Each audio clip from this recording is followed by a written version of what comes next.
দ্বিতীয় দিনের মতো মিনার ময়দানে অবস্থান করা বিশ্বের বিভিন্ন প্রান্তের হাজিরা শয়তানের উদ্দেশ্যে পাথর নিক্ষেপ করছেন। হিটস্ট্রোকে মারা গেছেন ৩ জন হাজি। মক্কা থেকে বিস্তারিত জানাচ্ছেন MY আলাউদ্দিন। এখন জন্ম সনদ দিয়ে খোলো বিকাশ স্টুডেন্ট অ্যাকাউন্ট।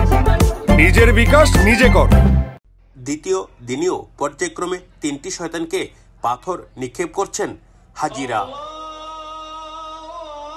মক্কায় হারিয়ে যাওয়া হাজিদের স্বজনরা কখনো হাসপাতাল, কখনো বাংলাদেশ হজ মিশন তথ্যকেন্দ্র, কখনো মিনা তাঁবুগুলোতে খুঁজছেন।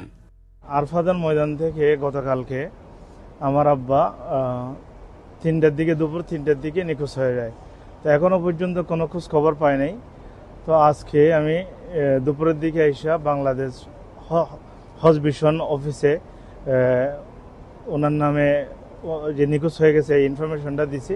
এরপরে তো আমি কাঁদতাছি 2 দিন ধরে, খালি যে আল্লাহ জিকির করতেছি, ইস্তেগফার করতেছি যে আল্লাহ তুমি আমাকে সাহায্য করো। তুমি আমি হারিয়ে গেছি কালকে আরাফাত থেকে, আমার কোনো খাবার টাবার নাই, গলা মুখ ফুগায় আমি আর কথা কইতারি। রোববার হিট স্ট্রোকে 3 জন সহ এ পর্যন্ত 21 জন বাংলাদেশি হাজি মারা গেছেন।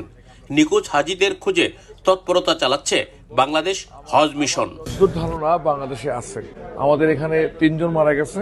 আমি আরাফাতে আমি নিজেই দেখেছি হিট স্ট্রোকে।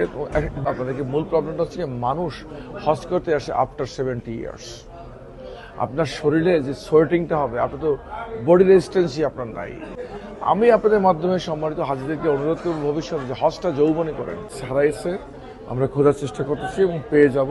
হারিয়ে যাওয়া হাজিগণ দ্রুতই ফিরে আসবেন এই প্রত্যাশাই। সৌদি আরবের মক্কা থেকে MY আলাউদ্দিন, চ্যানেল আই।